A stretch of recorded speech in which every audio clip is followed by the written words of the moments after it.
Yes, now to the next question, my dear.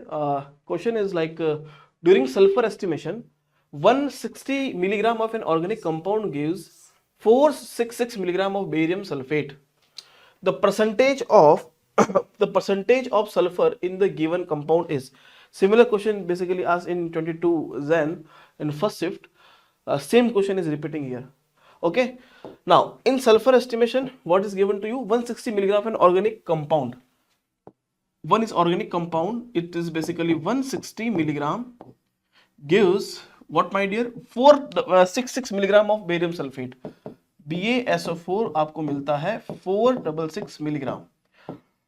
तो सबसे पहले मुझे इसके मोल निकालने होंगे, क्योंकि इसके जितने मोल होंगे उतने सल्फर के मोल होंगे, और जितने यहाँ सल्फर के मोल है उतने यहाँ सल्फर के मोल है according to stoichiometric coefficients. Now, so first of all, I need to find this particular barium sulfate moles.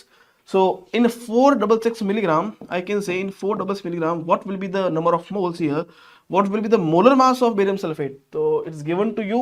Barium is 137, sulfur 34, and O4 64. No, 223. ये आ गया आपके पास 233, I'm sorry. तो ये हो गया, it is basically what 2 millimole.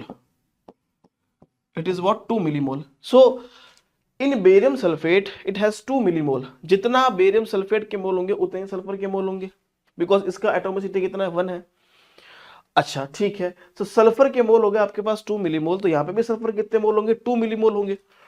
अगर यहाँ sulphur के 2 मिलीमोल है तो सल्फर का मास कितना है 2 मिलीमोल मल्टीप्लाई क्या कर दूंगा उसको मास के लिए मोलर मास से मल्टीप्लाई कर दूंगा। सल्फर का मोलर मास 30 तो दे रखा है, तो यहाँ पे कितना हो गया 4 और ये 64 मिलीग्राम हो गया यहाँ पे इस ऑर्गेनिक कंपाउंड में सल्फर। तो पूछा सल्फर कितना परसेंट है, ठीक है भाई 64 मिलीग्राम कितने में से 160 में से है, मल्टीप्लाई बाय 100, ये 0 0 गया 100 चौक 64 4 आ गया, ये हो गया 40% इज योर आंसर। कितना आएगा भाई ये 40% is your basic answer of this question.